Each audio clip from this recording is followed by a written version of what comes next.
Well,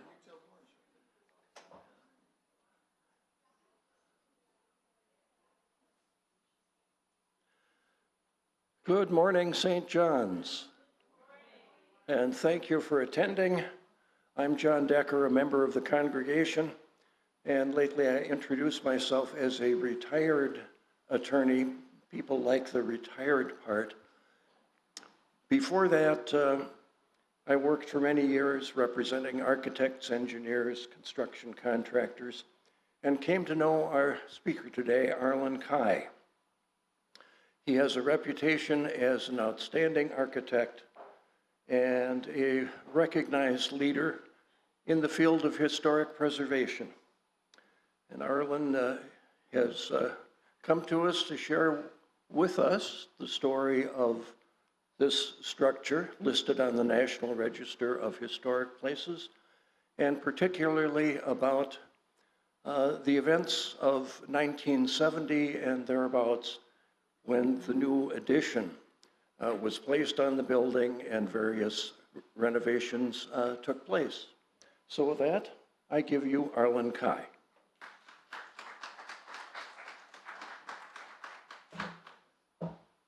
Well, we'll see how this stands up. Trouble with being in practice for a number of years, sometimes there's a little wear and tear on the legs and feet, but good morning. How many of you remember St. John's on Second Street? How many remember that? The building? Got one? How good a shape was it in?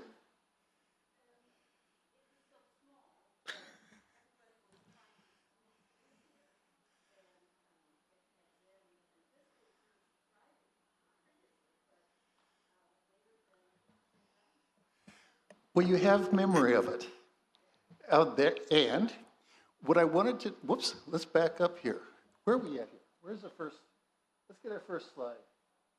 Okay, now, what I have been fascinated with, as John said, I have worked many years on existing and historic buildings.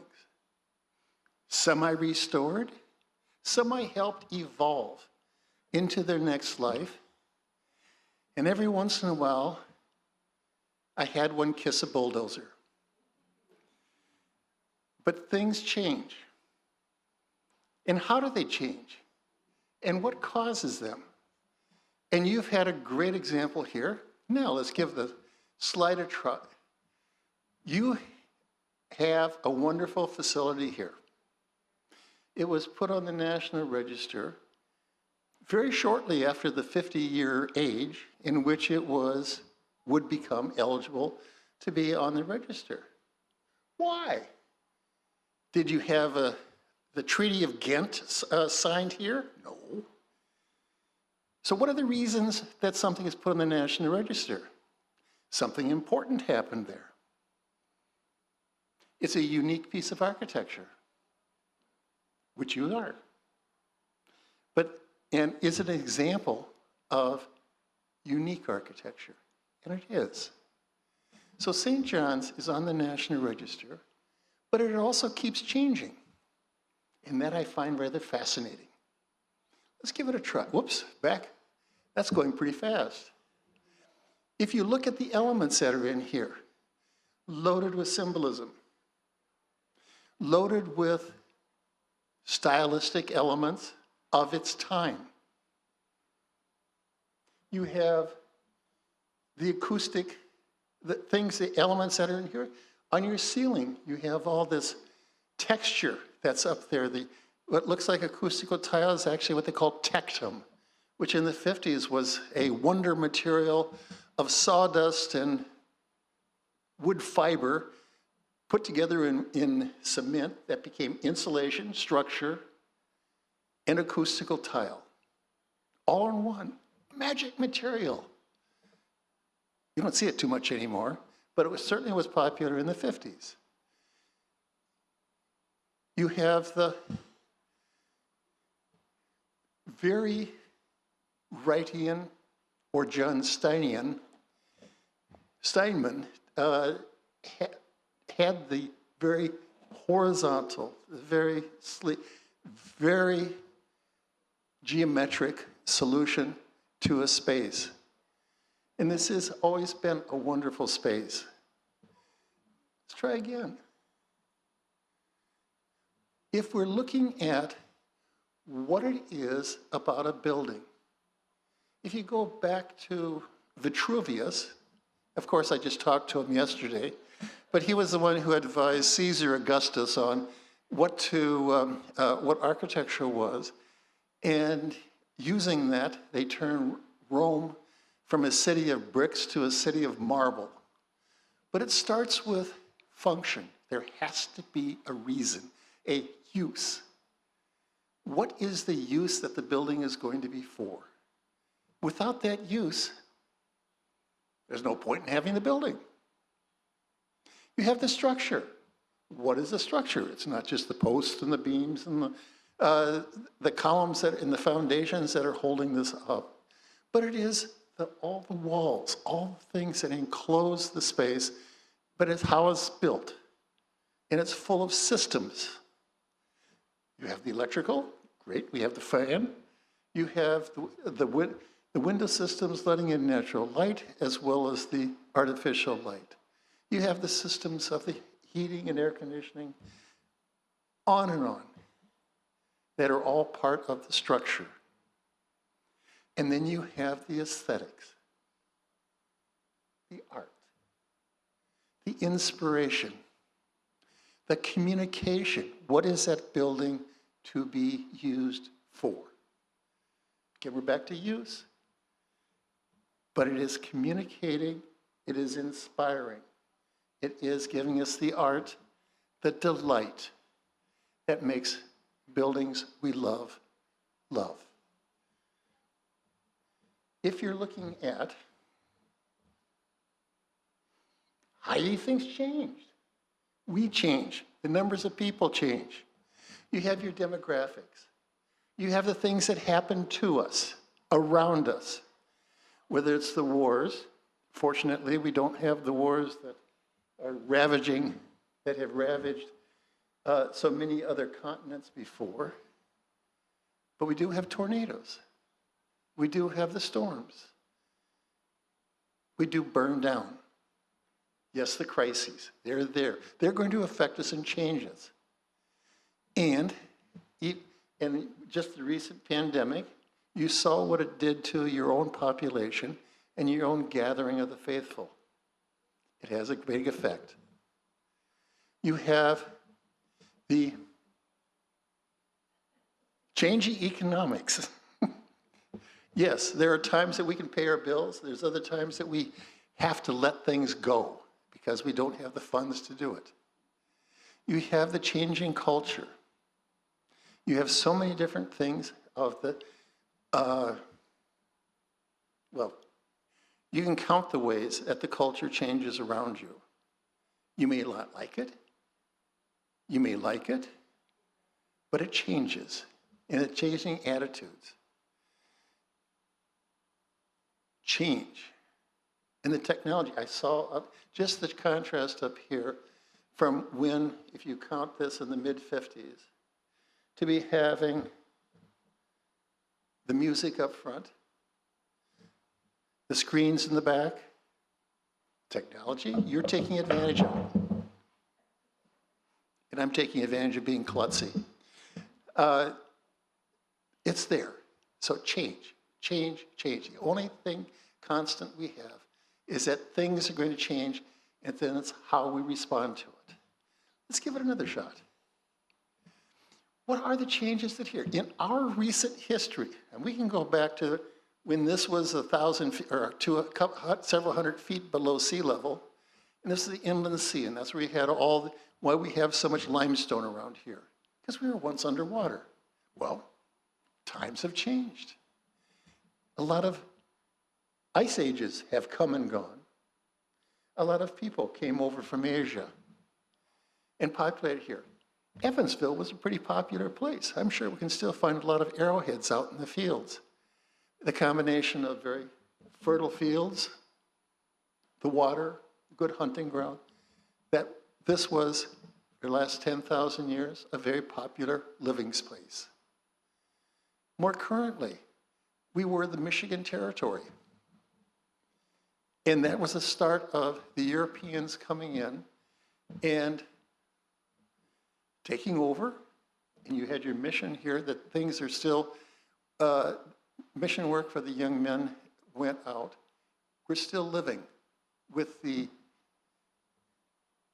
indigenous history that was here, led to the Michigan Territory, led to the Black Hawk War. It was the Sauk and the Fox that were escaping. It came up through this area. Pardon? Oh, and we're looking at the Wisconsin Territory. We have our Civil War that really raised havoc within the country. We still are catching up with tremendous loss of life that happened at that time. We have the Wisconsin Territory, we got the state, we have our World War, our World Wars, we have the Cold War. That's hard to read back there. I'm gonna have to read this myself. But in the 1870s, we had industrialization. There was a tremendous amount of optimism in this country. We could do anything, everything. And Evansville became quite a trade center, a manufacturing center of sorts.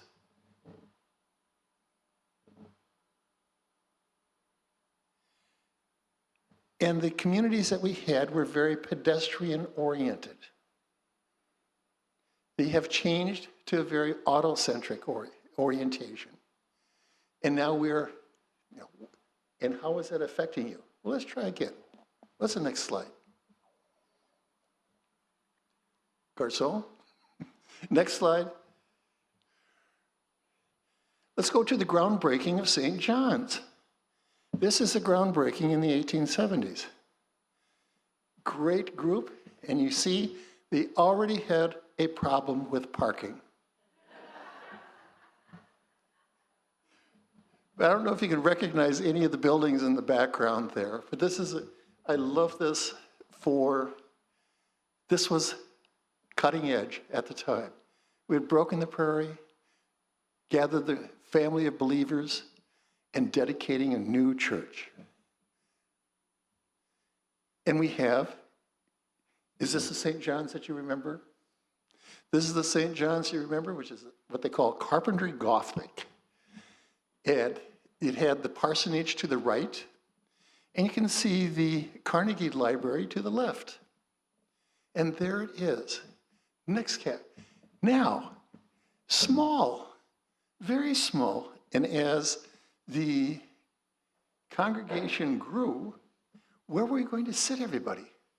Well, they pulled out folding chairs and filled up all the aisles, much to the delight of any fireman and code officials, that all the aisles would be closed up. And of course, there were abundant of handicapped accessible entrances and exits, not. But this was the time, this was the technology, this was the taste of the time. And if you look in the middle of the floor, you will see one iron grate. As the old one-eyed furnace. So there'd be a pot-bellied stove that the good pastor or whoever the pastor could talk into going down, load up the wood stove or coal stove, and that was the heating system for that building. I'm not sure where the outhouse was. I didn't see that in the picture, but well, we can talk about it. Next one. If we keep on going through, St. John's Episcopal is starting to lose members. And they are talking to the Lutheran congregation in Cooksville. There was no Lutheran church in Evansville at the time. It was in Cooksville. And they were deciding to expand. And this was an opportunity as the Episcopalians were losing population. The Lutherans were gaining population, and they cut a deal to be taking over the church, which was starting to fall on hard times, low maintenance. Again, things happen. It was a long period of neglect. And as any neglect happens, water is one of our great eroders in changing, which changes an awful lot of buildings.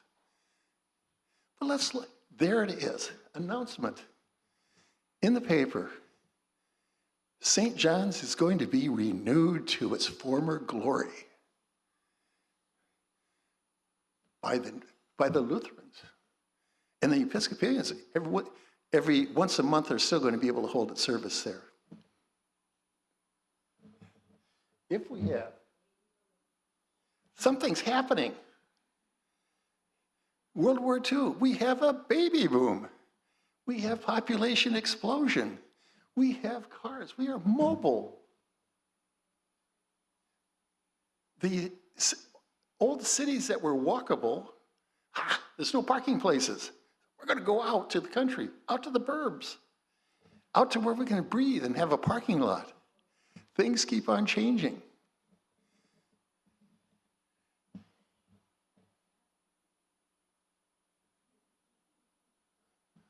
A decision was made to build a new church, mid-50s. 20 years that they've been that they had started with renting the church to be trying to take it over and return it to its former glory. Tough to do when it's too small, poorly built, doesn't have the facilities. I'm sure the outhouse needed cleaning more than they wanted to do. What's wrong with that lovely church? Well, being too small, with a parsonage next door. Next. We're moving away from where all the other churches were. Church Street was named for a reason. You had four major churches downtown. 3 of them were really major.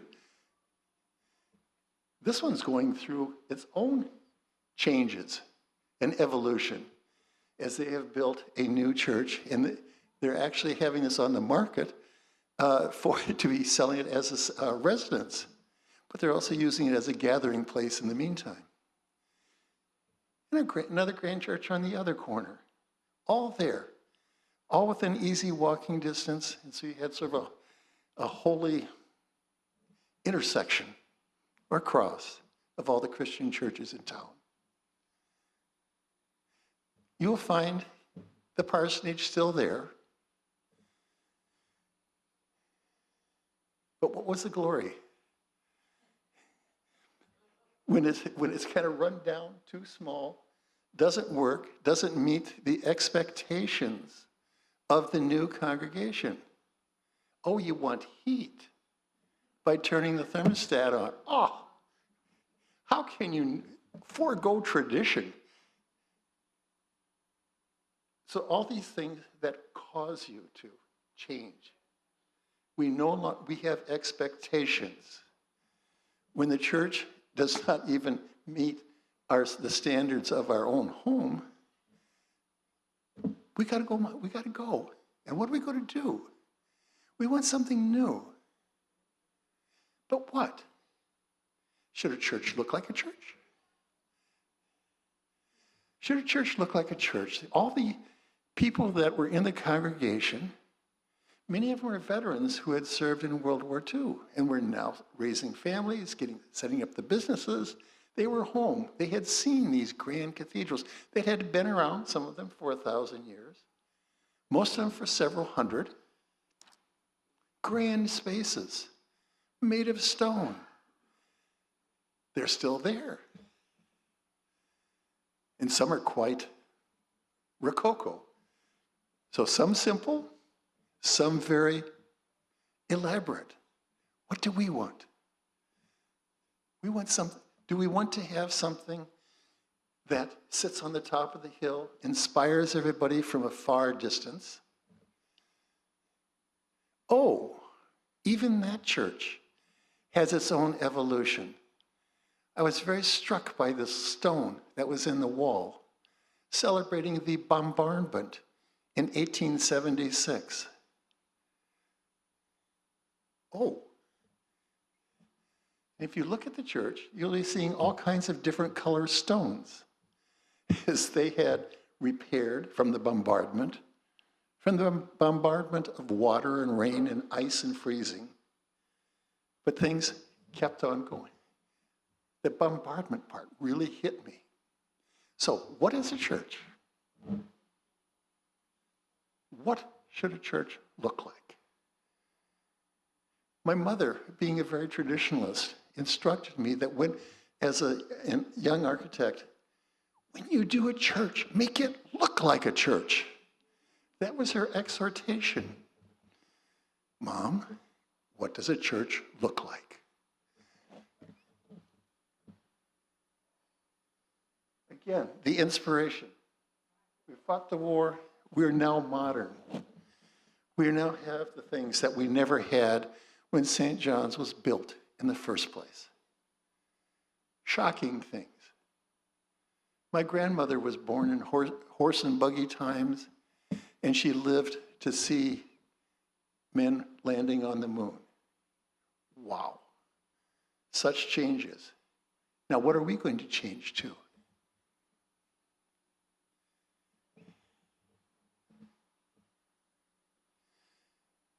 We were going through in the mid-50s, and they were recovering from the Depression. If you look at the buildings, there was a lot of construction that was going on in the 20s that stopped in 29, 30, and didn't really pick up until the mid-50s. Stopped. That meant that everything was deteriorating, being compacted. Population was growing. We're running out of room. And so that out with the old, in with the new, came urban renewal. The Bulldozer Club came out. Great swaths of our central city were bulldozed to be made into new communities, new neighborhoods. Well, that took quite a long time. What happened was that really we had a lot of people flying out to the suburbs and creating, let's see what Whitney Young called the white noose of suburbs around our inner cities. That was pretty damning. A pretty damning epitaph for to be saying to a bunch of architects in 1968. But let's just 5 blocks away, 2 to the west, 3 to the south, you were out in the country. 5 blocks. You were on the edge. So you went from this very walkable, no parking lot, location to now you're out on the edge, out in the burbs. And you have, again, the article, and this is on, it's coming down. It's going to be replaced. And that was replaced with a new post office. So the post office is now where St. John's was. Hire John Steinman. He's a character. He was very much feeling that he was the heir apparent to the Frank Lloyd Wright culture. He was developing his own style along with the Prairie School lines. And we are blessed with a number of his projects in the southern Wisconsin area. Schools, buildings, office buildings, motels, doctor's clinic out in Mount Horeb, a wide range of buildings. Trouble is, he didn't quite live as long as Frank Lloyd Wright did. And that was a key to Frank Lloyd Wright's success. He outlived his competition. He also changed with the times. He evolved his styles as well. St. John's is going to have a new church, and they're going to spend a lot of money. Count back the mid-55 when 130,000 was a lot. Houses could be bought for 5,000. Get a good one for 10. 130,000. That was a lot of money and a lot of commitment on the part of this congregation to move forward. Also a big commitment to be taking something that was so very different from the other churches. Success. Congratulations.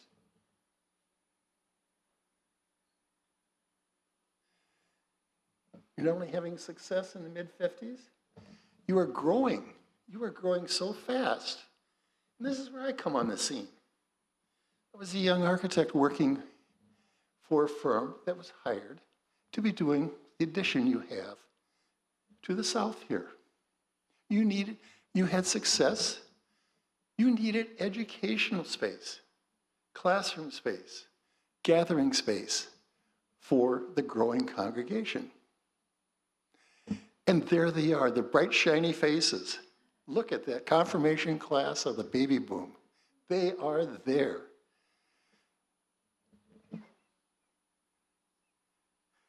With the addition, when you're designing something that's a building to try and be an addition to this structure, what do? Do you try to blend? Do you contrast? Do you have something completely new? Do you separate it so that it's not, it's a counterpoint, or is it a blend? If you're going into what was going on at the time, there was a lot of turmoil going on. Lots of things were going on at this 69, 70 time period. I think we're remembering it. A lot of turmoil. We just had a series of assassinations. We were torn apart by the Vietnam War. Civil rights, people were coming forward and saying, hey, you've left us behind. We want to be with you. And of course, all our technology left the threat of, and how many remember to, when you see the flash of light, duck under your desk and put your arm over your neck to be sheltering yourself from a nuclear explosion. Wonderful. We have a lot of things going on, including the inflation that's happening. What was my example? Something I was so struck with on this was the very horizontality of the design. Everything from the roof overhangs, the clear stories, the sweeping roof lines, and the Roman brick that you have in these walls. Roman brick. Where did that come from? It is actually something that the Romans did standardize. Yes, they had very standardization that if you're going to be building a brick, it has to be this size. So that it was decreed, and so all the brickyards made bricks this size, this thin, this long, this wide, and they built all the buildings from that. Made lovely textures, and then often they plastered it over or covered it with marble. But there was that brick. And that became a favorite of the Prairie School architects because of its horizontality. If you look at them, even the accent, they're accented with the raked joints, where it cast quite a shadow. It's not a flush joint, just that little concave one that is very weather protected. It's what they call raked. Again, accenting that horizontal line. But in 70, they stopped making Roman brick. The only way you could get Roman brick was to hire a brickyard to be making that special sized brick. And if you're going to be going down to Ohio to the brickyards and have them make that special size, one run, a brick for your building, you better have a very good fundraising project going on. So what did we do? We chose as close as possible to have that very horizontal brick as far as the theme in here, but it's a Norman brick. If you look, it's thicker. Doesn't have this gracious line that you have here, but we were trying. And we didn't do too bad a job of matching the color. The roof line, the wood, we can do something about. And at the time, I was quite proud of it. I came back and I said, oh, ran out of budget. It's very plain inside. Doesn't have the great spaces the great texture that you have here. But I tried. And I wanted to have that. Go ahead. And you continue to grow. Have the pipe organ. Is the pipe organ still working? There it is. Is it still? But here it was, shortly after you had that addition, an additional commitment, an additional investment of you, the congregation, in the congregation. What happened next? What happened next? It's constantly, things are constantly happening. We now suddenly have to be conscious about our energy. We can't have solid brick walls anymore with no insulation in them. And I'm afraid that's what I did out there. There's not much insulation in that wall. We have a lot of things going on, including, again, you see that inflation where we had, in this case, we had very little economic growth and a great deal of inflation. And I don't know if many of you remember if you bought a home or built a home, that you had to pay the mortgage of, we started construction at maybe 13% interest on the loan, finished it, and then they had a closeout loan, and it was 19 to 21% interest rate. Yes, it happened. It was ugly, and a lot of construction stopped. But we also had our refugees come in that we brought in after the Vietnam War. And then I still remember the headlines on religious theory, is God dead? That was of that period. Very serious discussion at the time. What happened to the confirmation class? All those bright, shiny faces? We now have 1/4 as many kids in that confirmation class as we did in that previous one. Baby boom is over. Maybe the young families are moving out. They're not staying in Evansville. But there it is. Confirmation class shrank. Where are we now?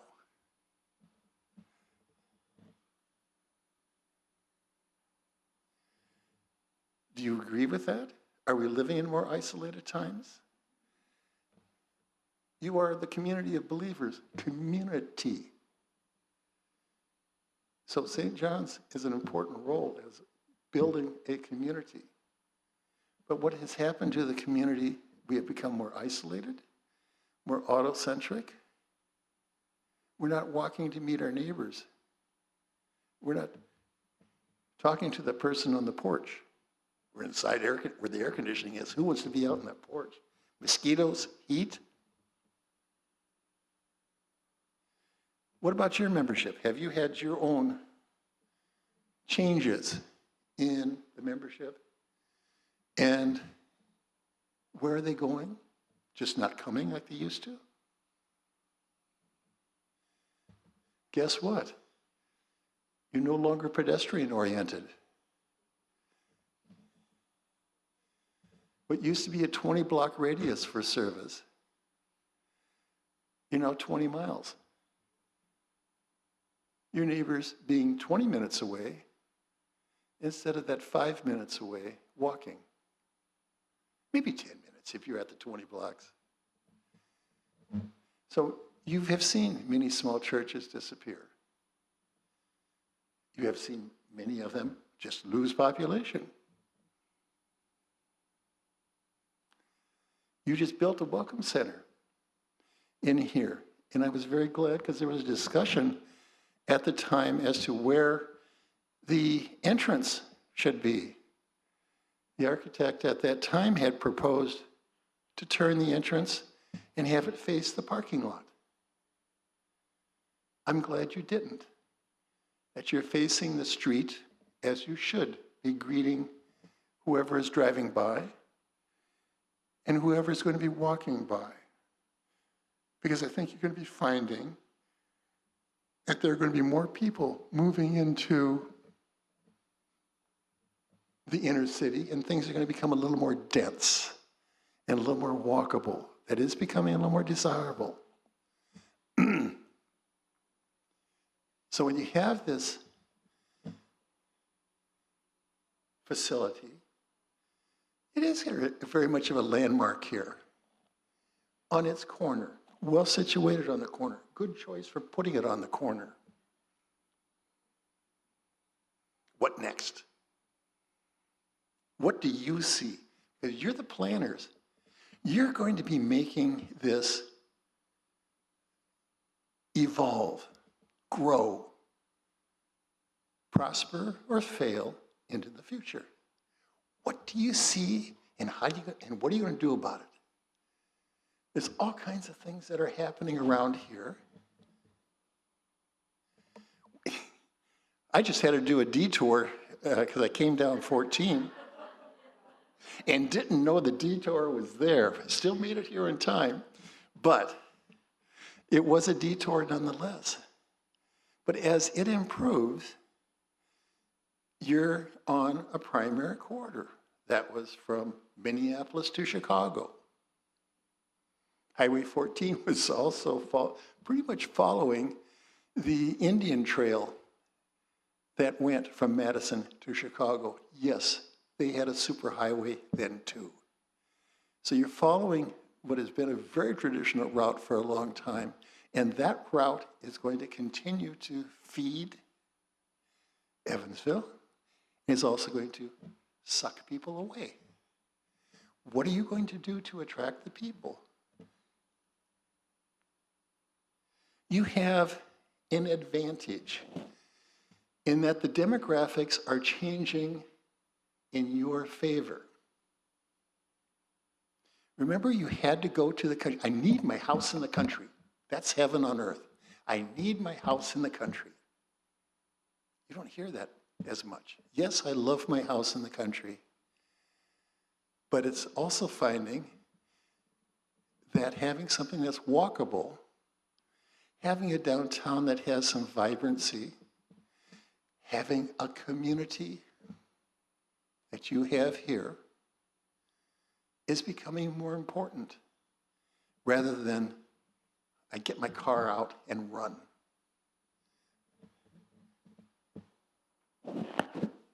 What do you predict?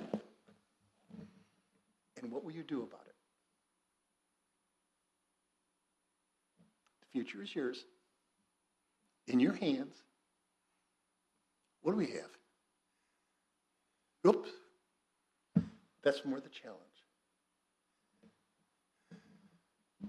I hope I didn't ramble on too badly. Questions? Comments? Or you got to find some more cake out there.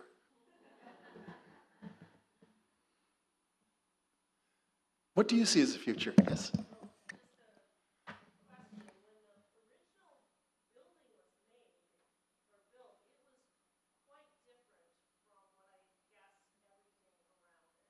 Oh, you were out in the boonies.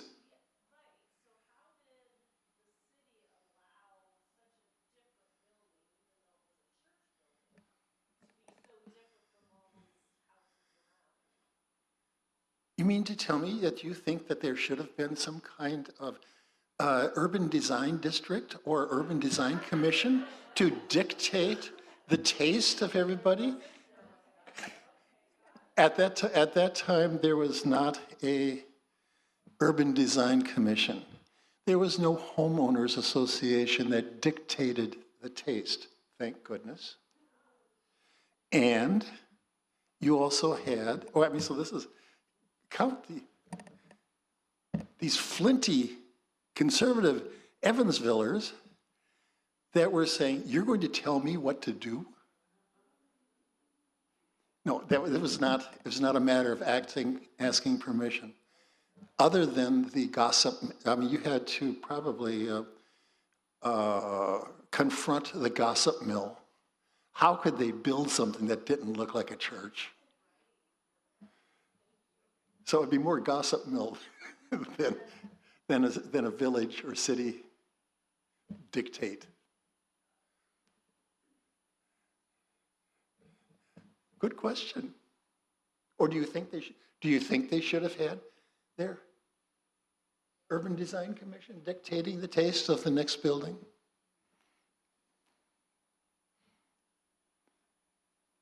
Thoughts?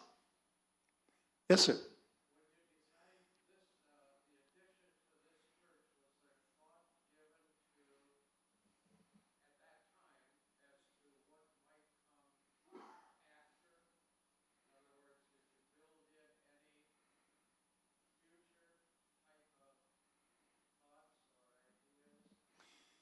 Oh, that's usually, that should have been, and I believe was discussed. It did not, I don't think it happened. There was, I think, some desire to maybe be heading east, to continue the addition east, and or possibility of continuing education wing to the south. But that I don't think it was quite as flexible as it could have been. It's not as flexible for that. One would have to be, if you had the room to the east, you can see some of the classrooms could be marching down that way, but there's not a great deal of room.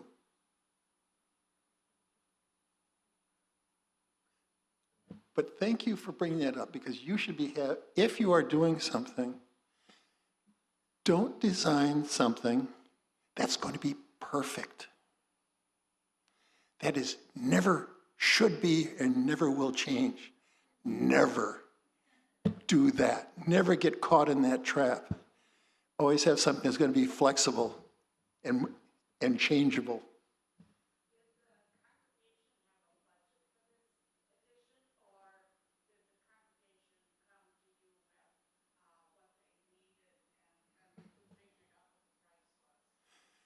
There's a budget. There's always a budget, and yes, they came with a combination of that. We need, we want, we have these resources.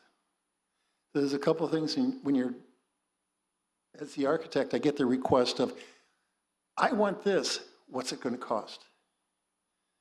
I have this, what can I get? There's always that combination that's in there. So yes, there were limitations. There's also demographic limitations.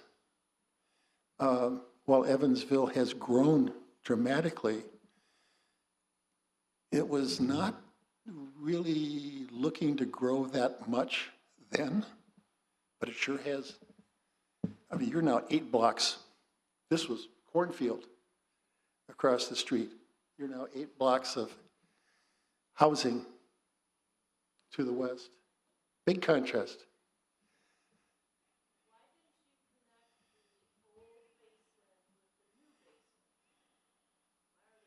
Oh, now you're really putting me on the spot. I don't remember.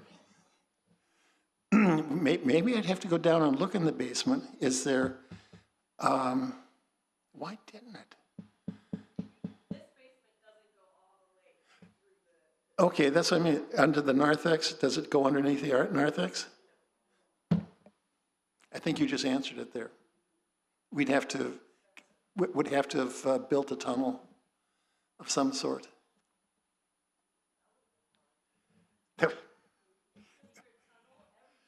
Oh, every church should have a tunnel, a crypt.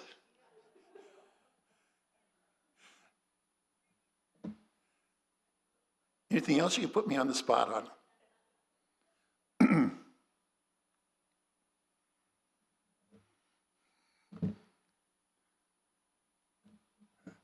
That's it? Okay.